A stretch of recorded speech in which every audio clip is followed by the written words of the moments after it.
Plato, in his work Republic, writes, quote, "God, whether from choice or necessity, made one bed in nature, and one only. Two or more such ideal beds never, ever have been made, nor ever will be made by God." Why is that? Because even if he had made but two, a third would still appear behind them, which both of them would have for their idea, and that would be the ideal bed, and not the two others. Very true, he said.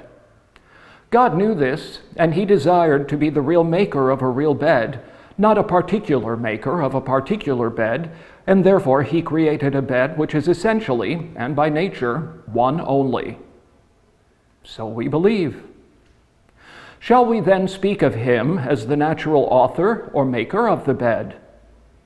Yes, he replied, inasmuch as by the natural process of creation he is the author of this and of all other things.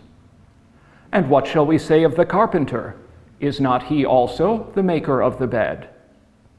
Yes. But would you call the painter a creator and a maker? Certainly not. Yet if he is not the maker, what is he in relation to the bed? I think he said that we may fairly designate him as the imitator of that which the others make. Good, I said. Then you call him who is third in the descent from nature an imitator. End quote. Aristotle asked a difficult question. Quote, why do they construct beds so that one dimension is double the other, one side being 6 feet long or a little more, the other 3 feet? And why do they not stretch bed ropes diagonally? Do they make them of this size so as to fit the body?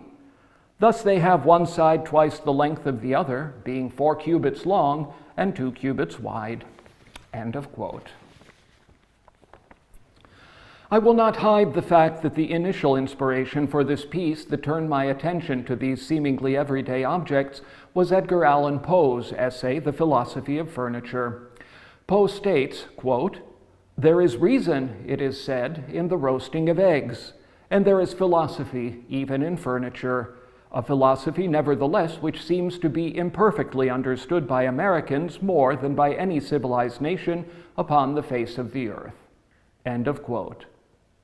Granted, the central thesis of Poe's furniture philosophy concerns creating good taste in interior design, which is why he mostly ironizes about American lack of taste.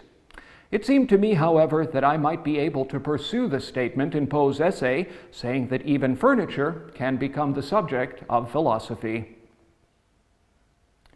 What physical items look like and how they are arranged in a room are not the only ways in which furniture manifests in daily life. You can see how much and even how naturally references to furniture permeate everyday language. I did not have to put in a lot of effort in order to write down a few examples. Skeletons in the closet, to come out of the closet, to stay in the closet, table turning, to get out of the wrong side of the bed, losing a seat, fighting for a seat at the table, gaining a seat, a Procrustean bed, a sick bed, table and chair legs, top drawer. These are just some of the everyday expressions that refer to different items of furniture. Given that both everyday life and language are full of furniture, it seemed even a little strange that the philosophy of furniture as a special field should have been introduced by a writer and not by a philosopher. It is possible that philosophers were unwilling, or perhaps not yet ready, to think about this systematically, although individual fragments of contemplation were available here and there before Poe's essay. Of course, furniture like chairs, tables, and bookshelves are no less important tools for a philosopher than stationery or paper. In texts written by philosophers, furniture, like a chair or a table, often serve as easily recognizable and clear illustrations. They also help the reader to comprehend and imagine an argument more easily wherever they may be themselves, in bed, in a chair, or at a table. It is possible that furnishedness creates an inauthentic environment that could be at the core of moral judgments of it. However, aesthetic considerations are no less important if you want to understand furniture and their placement. Perhaps one of the first questions to ask is whether the way in which furniture is placed in a room can be considered a work of art. Of course, although art philosophers may not have published results from systematic research, it is, however, in some cases possible to find statements that could provide an opinion in this issue. Immanuel Kant's work, The Critique of Pure Reason, is considered to be one of the first modern treatises on art. True, it should be noted that here art must be understood in a very broad sense.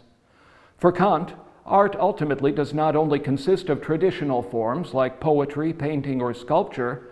Even landscape gardening can be seen as a form of art. However, in a certain passage of text, you can read Kant's more detailed reflections on painting. Quote, "I would include decorating rooms with wallpaper, ornaments, and beautiful furniture that are meant for viewing only, to painting in the broadest sense, as well as the art of dressing tastefully, rings, tobacco tins, etc." End of quote.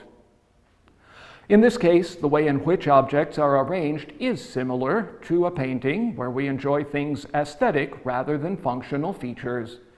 Kant's philosophy would therefore justify the placing of installations or ready-made objects in a room as being a work of art. However, although he generally refers to room decoration as painting, he, unlike Poe, does not provide any more precise direction. The reader has to rely on their own judgment and hope that the layout will be correspondingly tasteful. You can, of course, imagine some guidelines. A room should not be decorated based solely on satisfying your own needs. Here, Kant's doctrine of disinterestedness would be violated, meaning that evaluating art should not be connected to one's own interests or pleasurable feelings. In the case of arranging a room, this would mean that comfort and similar features would not form the base criteria. The choice of layout or furniture can also be judged in terms of taste or tastelessness, and this was one of the main reasons behind Poe creating the philosophy of furniture. According to him, Americans' main fault is their enthusiasm for showing off their wealth. In criticizing what in his mind is American boastfulness, Poe wanted to create his own model of the ideal room. In Poe's case, the philosophy of furniture is a question of decorating the ideal room according to principles of good taste. In this respect, the interior designer is similar to the artist, and decoration is similar to a work of art. Poe writes, quote,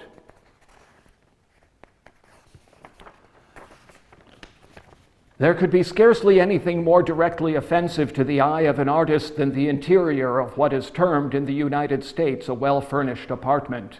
Its most usual defect is a preposterous want of keeping. We speak of the keeping of a room as we would of the keeping of a picture, for both the picture and the room are amenable to those undeviating principles which regulate all varieties of art, and very nearly the same laws by which we decide upon the higher merits of a painting suffice for a decision upon the adjustment of a chamber. A want of keeping is observable sometimes in the character of the several pieces of furniture, but generally in their colors or modes of adaptation to use. Very often the eye is offended by their inartistical arrangement. Straight lines are too prevalent, too uninterruptedly continued, or clumsily interrupted at right angles. If curved lines occur, they are repeated into unpleasant uniformity. Undue precision spoils the appearance of many a room." End of quote. In the preface of Poe's essay, Charles Baudelaire, the greatest Poe fan of his time in Europe and a translator of his works, writes about the philosophy of furniture as a work of everyday imagination, because who would not want to create their own ideal room, their place of dreams? However, for Baudelaire, imagining furniture is not just about decorating a room. He even imagines the dreaming involves imagining new forms of furniture. Thus, also to him, the philosophy of furniture is close to an art form. A description of a place of dreams can be read in the prose poem The Double Room from Baudelaire's collection, Paris Spleen. Quote, A room which resembles a daydream, a room veritably intelligent in which the stagnant atmosphere is lightly tinted with rose and blue. The furnishings are lengthened forms, dejected, weakened. They seem to dream. One would say they were gifted with somnambulistic life, as is vegetable or mineral matter. The materials speak a mute language, as do flowers and skies and sunsets." End of quote. This is an Art Nouveau room filled with plants that really does resemble a description of an Oriental dream. Not for nothing did Walter Benjamin probably try to change the view of the philosophy of furniture as a simple work of imagination as dreaming. In a brief remark, he writes, quote, "The confrontation with furniture in Poe, struggle to awake from the collective dream." End of quote. This collective dream, as you might guess, can be applied to Poe as well as to Baudelaire's interpretation of the philosophy of furniture. This is precisely why you can turn to any literary work by Poe to get a better idea of the principles of room decoration. The narrator in the story, Landor's Cottage, is a pedant with refined tastes. You can detect several motifs here that can also be found in the philosophy of furniture. The narrator enters a pastoral landscape not far from New York, and here he describes the view. Quote, "What to make of all of this? Of course, I knew not. Here was art, undoubtedly. That did not surprise me. All roads in the ordinary sense are works of art, nor can I say that there was much to wonder at in the mere excess of art manifested. All that seemed to have been done might have been done here, with such natural capabilities as they have it in the books on landscape gardening, with very little labor and expense. No, it was not the amount but the character of the art which caused me to take a seat on one of the blossomy stones and gaze up and down this fairy-like avenue for half an hour or more in bewildered admiration. One thing became more and more evident the longer I gazed. An artist, and one with the most scrupulous eye for form, had superintended all of these arrangements. Everywhere was variety in uniformity. It was a piece of composition in which the most fastidiously critical taste could scarcely have suggested an emendation. In fact, nothing could well be more simple, more utterly unpretending than this cottage. Its marvelous effect lay altogether in its artistic arrangement as a picture. I could have fancied while I looked at it that some eminent landscape painter had built it with his brush." At the end of the quotation, you can see that the observer likes the exact same things as regards room decoration as the protagonist in the philosophy of furniture: a good carpet, an astral lamp, and so on. But it should be noted that in the quotation, Poe uses the phrase variety in uniformity. It must be noted that this is a variation on Gottfried Wilhelm Leibniz's famous quote, "Harmony is in fact unity in multiplicity." Not everyone in the Russian 20th century avant-garde movement, however, was an adherent of Kant's theories regarding furniture and the principles for their arrangement.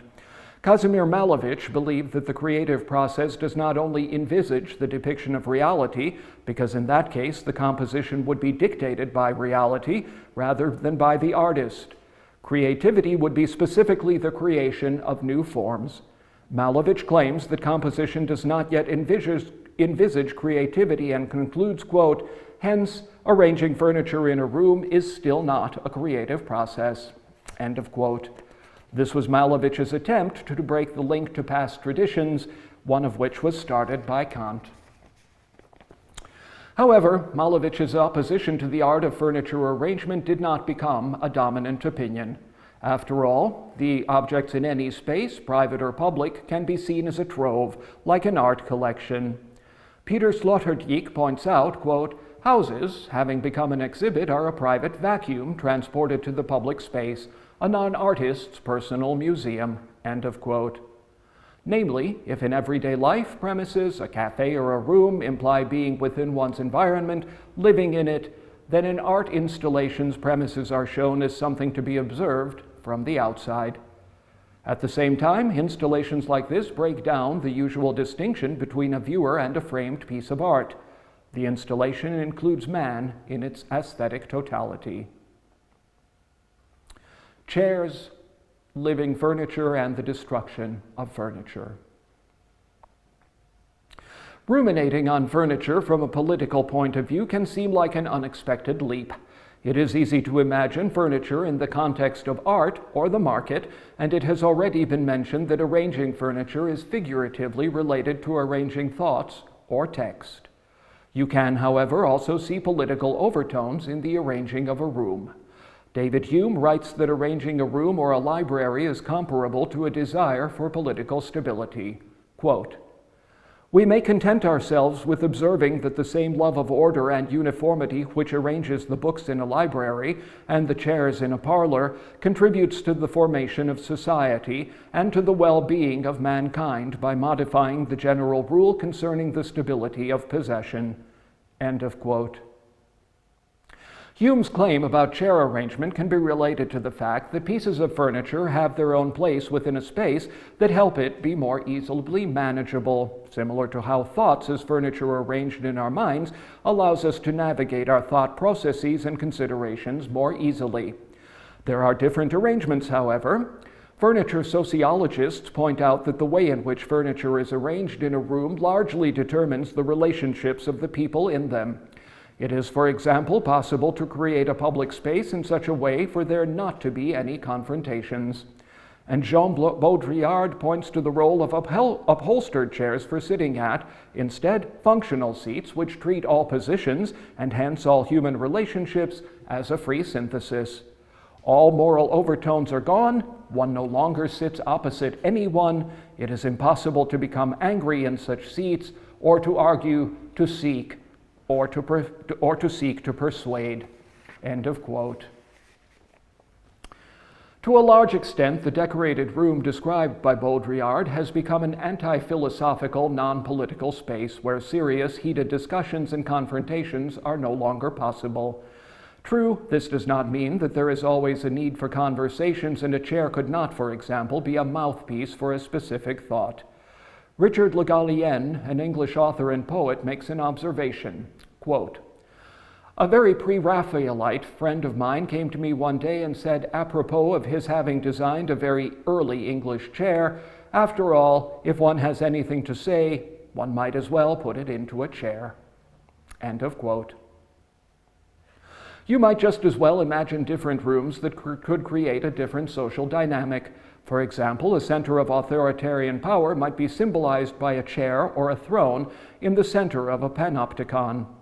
This is why a chair collapsing is a symbol of losing power. Jose Saramago's story, The Chair, focuses precisely on the slow destruction of a chair due to beetles having eaten away at it. You might conclude from Hume's statement that power remains and projects itself under stable conditions where everyone has their allocated places and a space can be easily overviewed.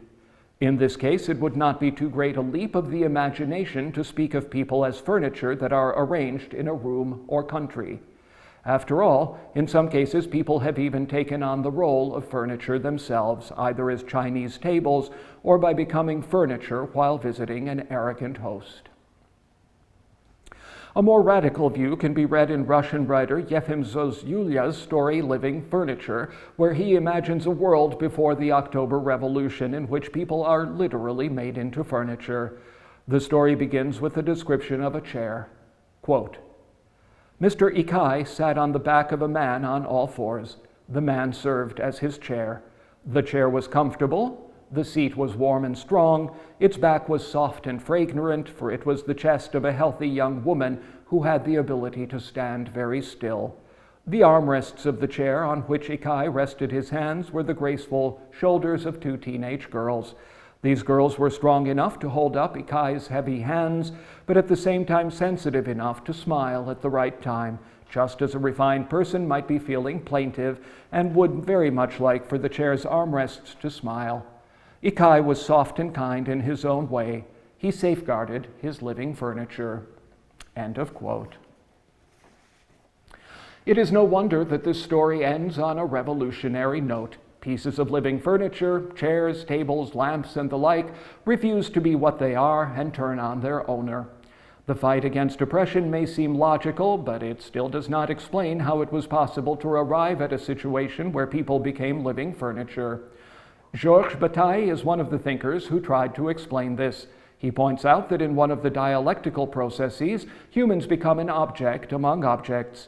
The production of goods has become unlimited under capitalism. Capital increasingly reproduces itself, creating a surplus of objects. In his mind, actions that could lead us to irrational disruptions of this system need to be taken. He makes us imagine that we are locked inside a room alone. Quote, "In setting my drinking glass on the table, to that extent I have destroyed the table. At least this table in this room, heavy with the chains of labor, for a time had no other purpose than my breaking loose." End of quote. Of course, placing a glass of alcohol on a table is not about the physical destruction of the table. Rather, it is a moment that in a sense destroys everything else. The work that has allowed for the glass to be savored, the pace of life necessary to earn money, the everyday worries, and so on. This is a moment when the intimate emerges and everything else recedes and becomes insignificant. This kind of ecstatic destruction of furniture allows you to pull away from their power for a moment. There always comes a day, however, when a furniture destroyer finds themselves in a more or less furnished room, waiting for the next time that they can finally escape it. The young woman also felt the never-ceasing temptation of furnishedness that always pulls you back in.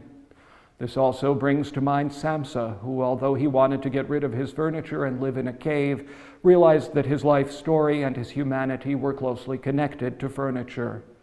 Even the first thing that Robinson Crusoe did on his island was to make a chair and a table in order to arrange his cave.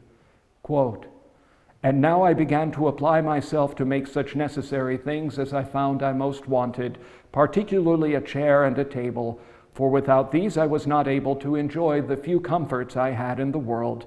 I could not write or eat or do several things with so much pleasure without a table. So I went to work." End of quote. Sitting at his table, Crusoe kept records and wrote in his diary the first steps in civilizing the uninhabited island.